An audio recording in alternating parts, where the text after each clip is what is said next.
He struck me with such force that the crack echoed through the hall like a gunshot. All 280 guests froze mid-motion, champagne glasses paused halfway to their lips, forks hovering above plates of prime rib, their eyes snapping toward us in stunned disbelief. The sting spread across my cheek, hot and sharp, but I didn't move. I didn't even blink. The metals on my chest shifted slightly from the impact, the rows of ribbons brushing together with a faint metallic sound, almost as if they were reminding me why I refused to bend. At my own wedding, in front of everyone, my father had just slapped me.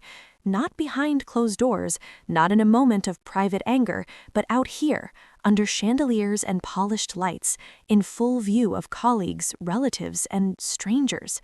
He was the chairman of Holstead Enterprises, a man who had built a towering tech empire from nothing and made sure the world never forgot it. And now that same man had raised his hand against his daughter, choosing humiliation over restraint. The room carried the scent of polished wood, fresh roses, and aged whiskey, but all I could feel was the heat on my skin and the crushing weight of hundreds of eyes pressing into me. He had already delivered his command once, his voice thick with contempt. Take off those ridiculous medals. He spoke as if the ribbons I wore were nothing more than cheap decorations, an eyesore against the image he wanted to project.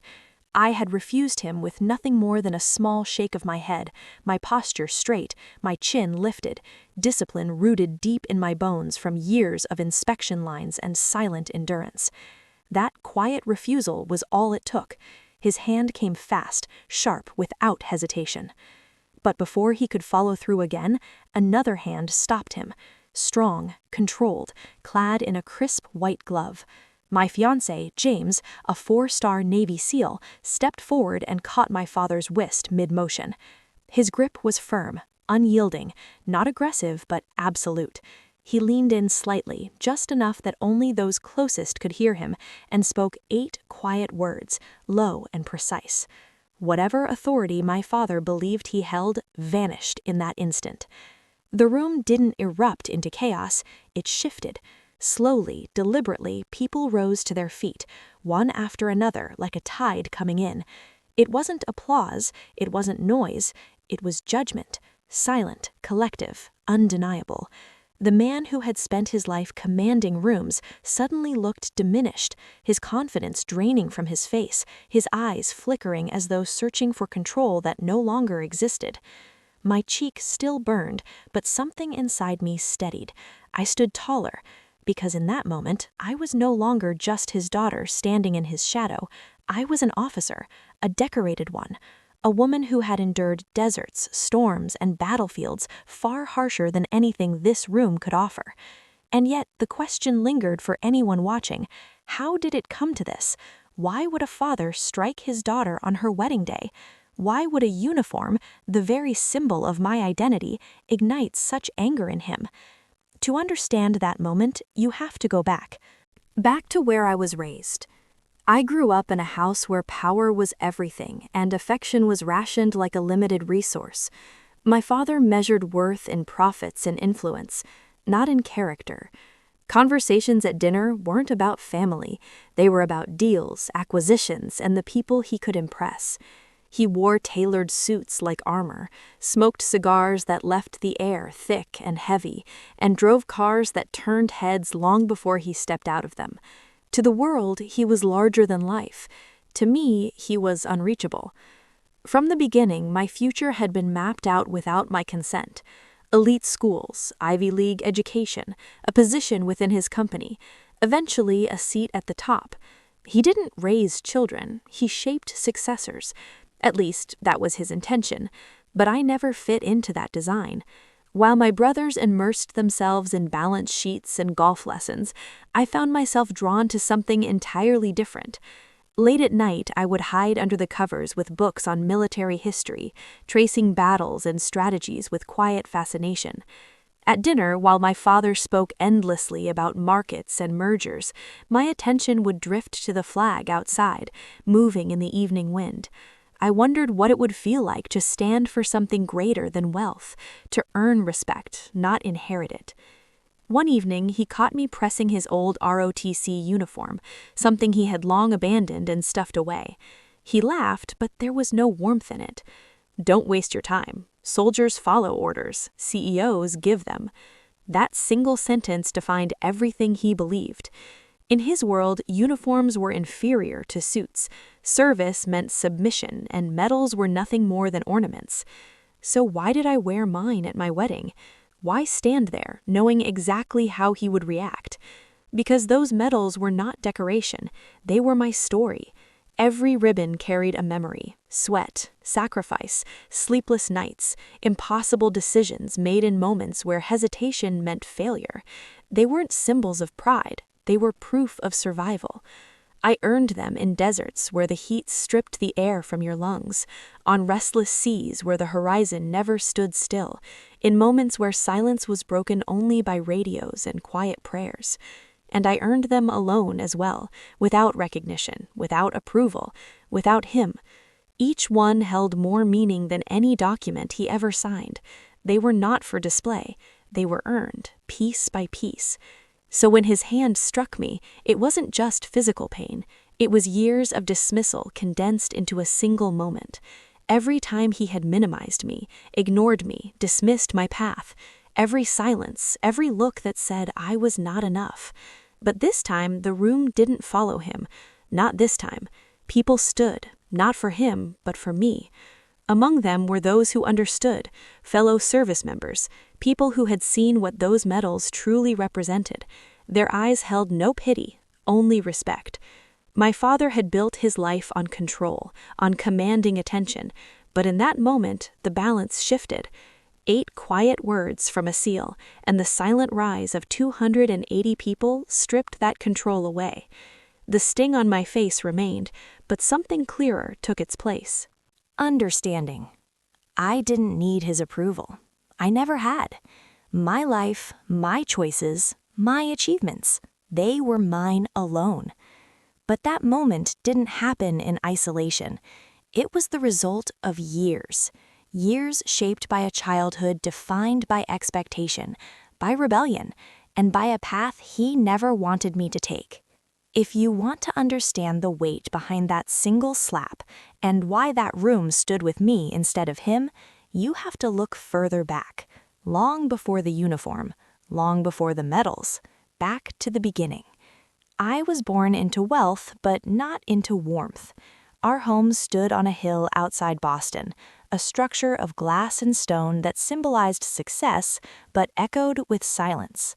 The driveway stretched long and wide, but the distance from the gate to the front door always felt heavier because you knew what waited inside. My father, Richard Holstead, founder and CEO of Holstead Enterprises, treated everything like business, even family. He valued order, precision, control, not affection. Every evening he entered the house like a man returning from command, placing his keys down with purpose, expecting everything to be exactly as it should be. Dinner at a fixed time, conversation within limits, emotion kept in check. We were not a family, we were a system. My brothers were molded in his image, trained to inherit everything he had built. Weekends were spent at the club, learning not just golf but influence. Conversations revolved around investments, strategy, legacy. With them, he spoke of the future. With me, he spoke of appearance, of marriage, of how I would represent the family, not define myself. To him, I was not meant to lead. I was meant to align. My mother was the only softness in that rigid world. She brought warmth where she could, reading to me at night, offering quiet encouragement in moments when doubt crept in. She told me something I never forgot. Don't let anyone define your worth, not even your father. But her voice, as gentle as it was, often faded beneath his authority.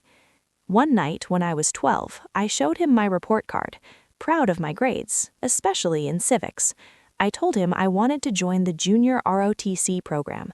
I thought maybe he would see something in that. Initiative, discipline. Instead, he dismissed it without even looking up. Ridiculous. Marching around in uniforms won't get you anywhere.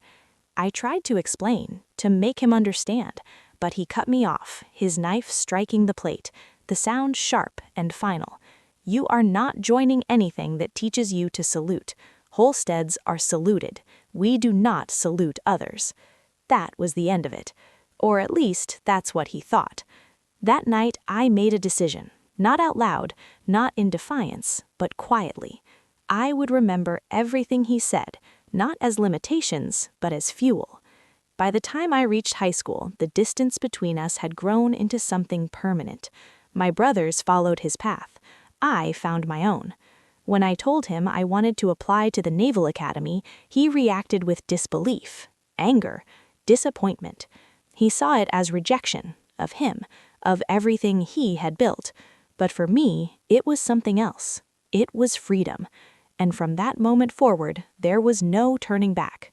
I wore new ribbons after that season, the kind that don't catch the light so much as catch your breath.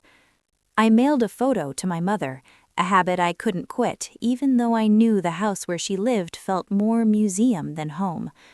I got a small card back in her looping script. Proud of you, always have been. Be gentle with those who won't say it out loud. I read it 3 times, then slid it into the back of my wallet behind my military ID, like an amulet. A month later, the call came from my father, not to me, but to my co's office. Bureaucracy tends to be unkind to the personal. When I finally got the message, it was already old. Your mother's in hospice, late stage. There was a window if I could get leave. The kind of window life often closes while you're filling out the form to request it.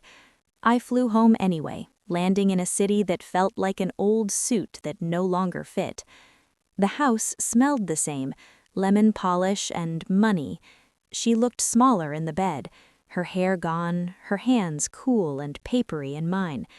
My father stood at the corner of the room like a piece of dark furniture, his face composed, his tie still perfect. We didn't argue, we didn't speak. We watched the machine write its thin line of beeps like a final memo. When she woke, her voice was a whisper that threaded directly to my bones. "You look so strong," she said. "Are you strong?" I told her I was, because I had to be. She smiled the way people smile in paintings, soft at the edges. Keep choosing what's true, even when it's not applauded. She slept, and hours later she was gone, as gently as she had lived. My father never reached for me. I signed paperwork the way I sign orders and flew back into a world where grief is something you fold and tuck into your pocket so your hands are free.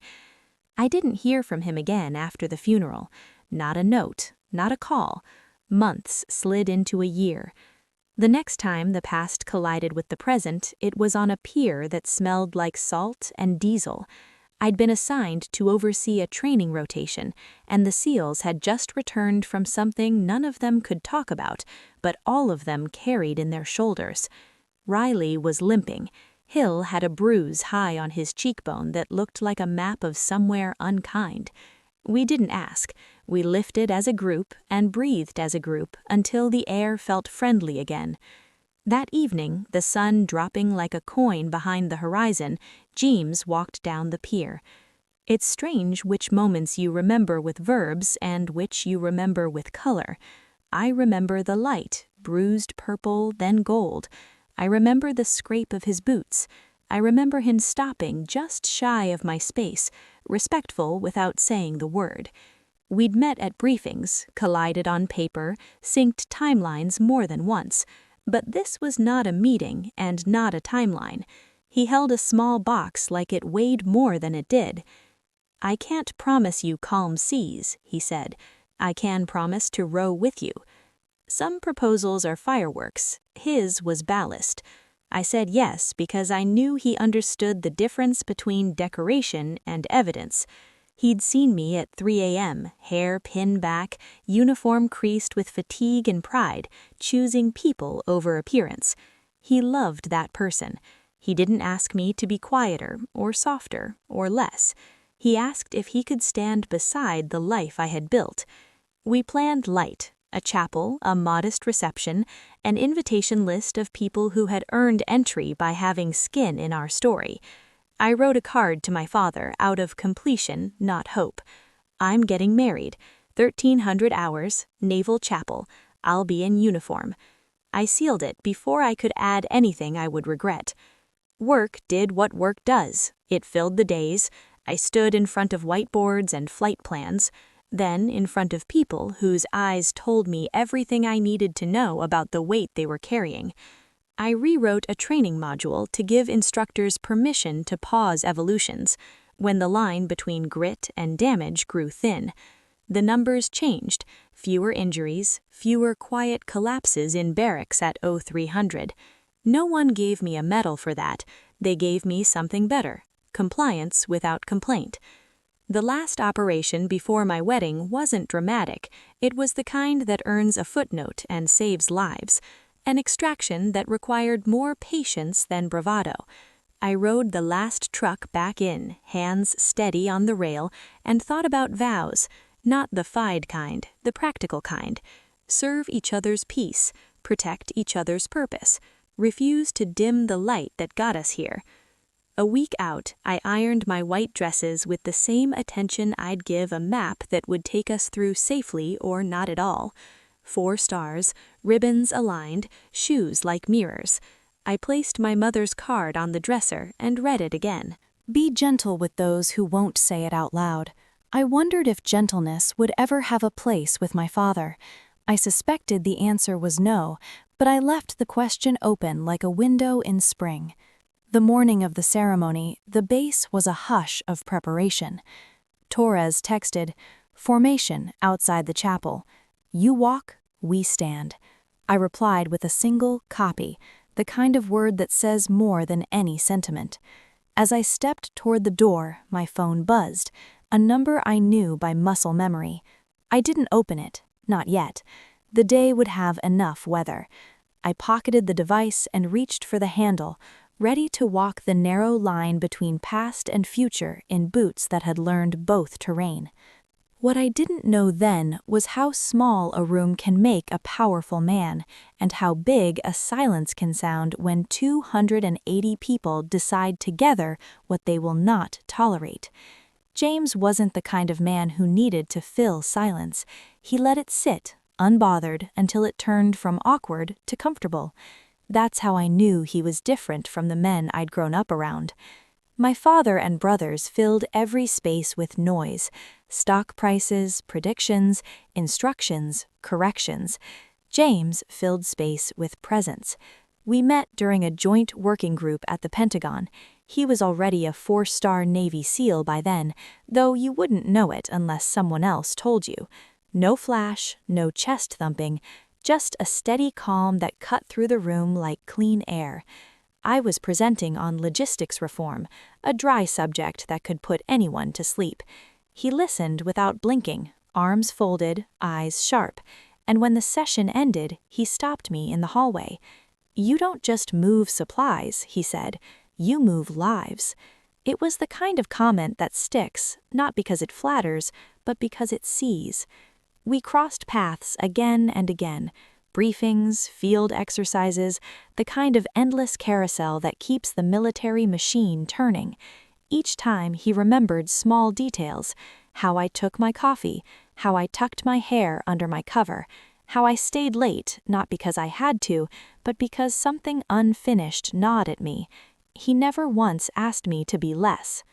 Our first date was nothing worth a movie reel, just a diner off base, 2 plates of eggs and bacon, a waitress who called everyone honey. But I remember thinking, this is what normal feels like. No spotlight, no agenda, just 2 people who'd both seen enough darkness to appreciate the light of ordinary things. Over time, his steadiness became my ballast. He didn't compete with me, didn't measure his worth against mine. When I came home late, still smelling of diesel and gun oil, he'd look up from his book and smile, as if I'd been gone 5 minutes, not 5 days. He asked questions not out of curiosity, but out of respect. How do you keep men calm under fire? What does it feel like when a unit salutes you? I'd shrug and say, it just feels like duty. He'd shake his head. No, it feels like trust. Don't minimize it. The proposal was as unadorned as the man himself.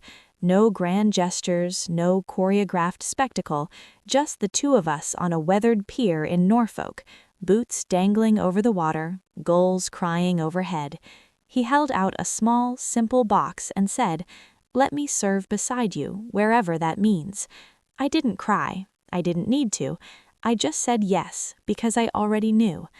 When we announced our engagement, my father's response arrived, not by call or letter, but by silence. Weeks later, when I finally saw him at a family gathering, he cornered me near the bar. His glass of bourbon glistened in the low light. "You'll wear a proper dress," he said flatly, "not that costume, not in front of my friends. You won't embarrass me." "I'm not marrying you," I replied. "I'm marrying him, and I'll wear what tells the truth." His jaw tightened.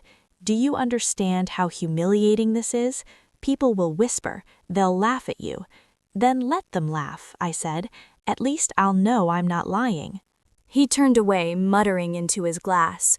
But I knew the battle lines were drawn. Planning the wedding was simple by design. James didn't want a circus, and neither did I.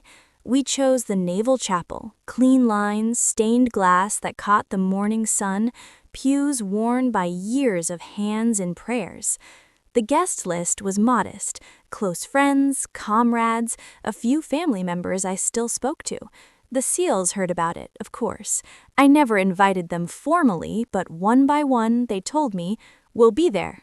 Torres grinned, prosthetic leg tapping the floor. "You walked us through hell. We're not letting you walk to that altar alone." I tried to argue. They shook their heads. Non-negotiable. A week before the ceremony, I wrote a card to my father. Not out of hope. Hope had been wrung out of me long ago, but out of completeness. The words were short. "I'm getting married this Saturday, 1300 hours, Naval Chapel. I'll be in uniform." I sealed it before I could second-guess myself. The night before, the wedding tradition kept James and me apart. He stayed with a close friend. I stayed in base quarters. At midnight, I ironed my uniform, the one truth I had ever worn. Each ribbon aligned, each button polished, shoes reflecting the ceiling lights like pools of water. As I smoothed the cuffs, my phone buzzed on the nightstand. A message from a number I knew by heart, but had never saved. 5 words. "You'll regret this tomorrow." I stared at the screen for a long moment, not in shock, in clarity, because this was exactly who he was, and exactly who I was not.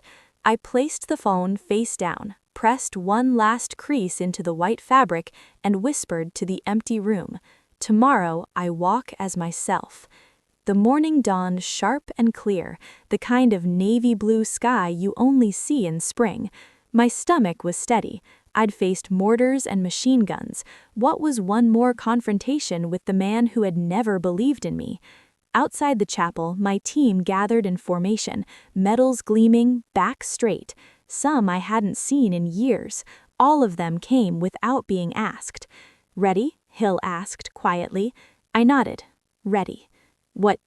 What I didn't know was how quickly the day would tilt, how a father's need for control would boil over into a moment that would silence 280 guests and leave him pale as stone.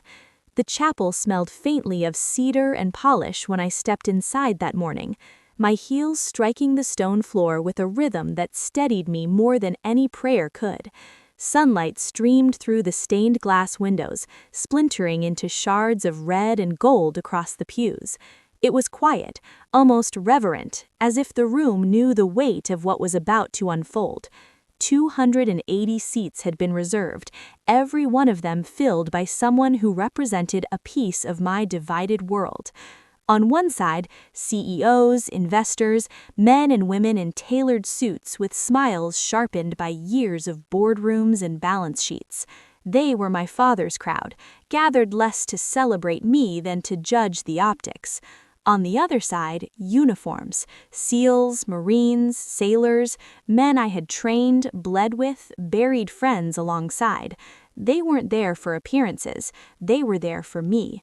The tension was visible in the gap between those two groups, a gulf wider than any aisle.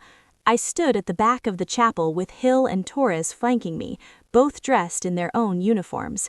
Torres leaned lightly on his prosthetic, his expression calm but unyielding. Hill adjusted his cuffs, then glanced at me with a small smirk.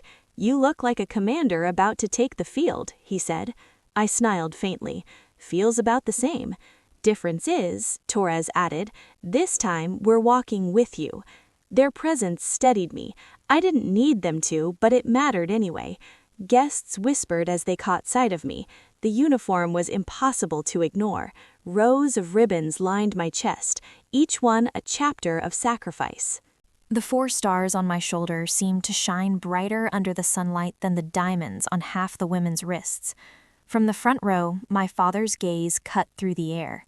He was the only man in the chapel who didn't whisper, didn't shift, didn't blink. His tuxedo was blacker than midnight. His tie knotted with the precision of a man who couldn't afford mistakes. He looked like power incarnate, at least until you noticed the tension in his jaw, the way his hand gripped his cane just a little too tightly. When our eyes met, he raised one brow as if to say, "Don't test me." The music began softly, an organ playing the processional notes, climbing like a tide rolling in. My chest tightened, but not from nerves, from clarity. Each step down the aisle felt less like a bride's walk and more like a march into the truth. The SEALs had warned me, "We'll stand if anyone so much as looks at you wrong." I believed them. They weren't men of empty threats. Halfway down the aisle, I caught sight of James at the altar. He wore a clean navy blue suit, simple, grounded like him. His eyes shimmered when he saw me, not with surprise, he'd known I would wear the uniform, but with something deeper, respect, belonging. For the first time in years, I felt the pieces of my life align. But even before I reached him, the storm broke. Dad rose from his seat in the front row. The movement, slow, deliberate, designed to draw every eye. He stepped into the aisle, forcing me to stop short. A murmur rippled through the room. The organ faltered, the notes cutting off like a breath held too long. He looked me up and down, his lips curling into a sneer that carried more disdain than words ever could. Then he said it, voice loud enough for the entire chapel to hear, "Take off those silly medals." The words dropped into the silence like stones into still water. The crowd tensed. I could hear someone in the back gasp.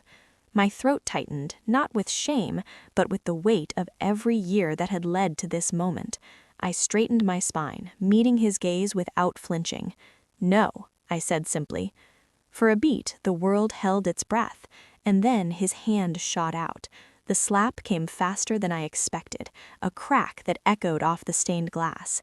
My cheek burned. My head snapped to the side, but my footing never faltered. Gasps erupted. A glass shattered somewhere near the back. For a split second, the room froze in disbelief. Before I could react, James moved. He stepped forward, his hand locking around my father's wrist with a grip that brooked no argument. Calm, steady, deliberate, the way only a man who had stared down worse storms could be.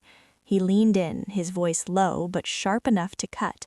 8 words that silenced the room. The entire chapel rose to their feet, not in chaos, not in shock, in solidarity. My father, the man who had built his life on commanding boardrooms and bending crowds to his will, stood pale and trembling in front of 280 witnesses, and for the first time, the empire he'd built meant nothing. I didn't look away. My cheeks still stung, but my pride stood taller than it ever had. That was the moment I realized the aisle wasn't just a path to marriage, it was the battlefield where my father's world and mine finally collided, and he was losing. For a moment, the chapel was utterly still. My father's hand hung suspended in James's grip, the silk cuff of his tuxedo crumpled in the iron grasp of a man who had led warriors through fire. Dad's face, normally flushed with power, with a certainty that every room belonged to him, went white. His eyes flicked from me, standing tall in my uniform, to James, whose calm voice had just delivered 8 words that would follow my father the rest of his life. "You just struck a decorated U.S. Navy officer."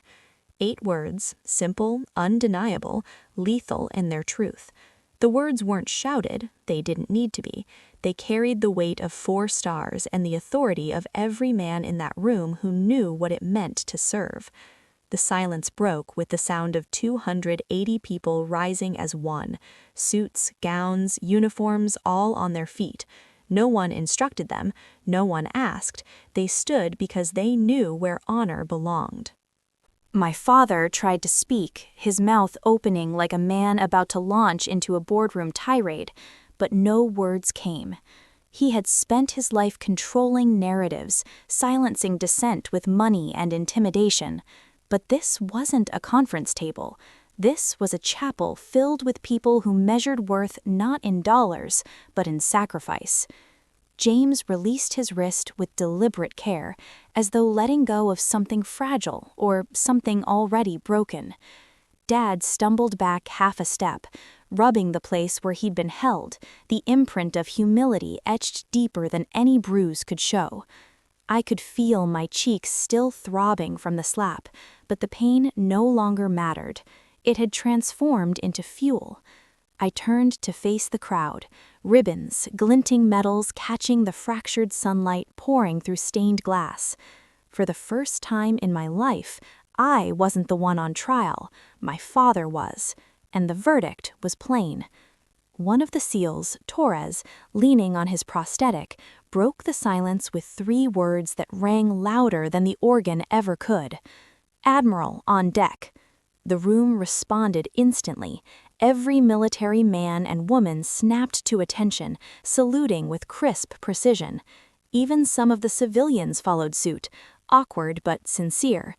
The air was thick with reverence, the kind you don't fake, the kind that can't be bought. My father's empire had never inspired this, not once. I looked at him, then really looked. The man who had dismissed my dreams, who had cut me out of conversations, who had silenced me with disdain.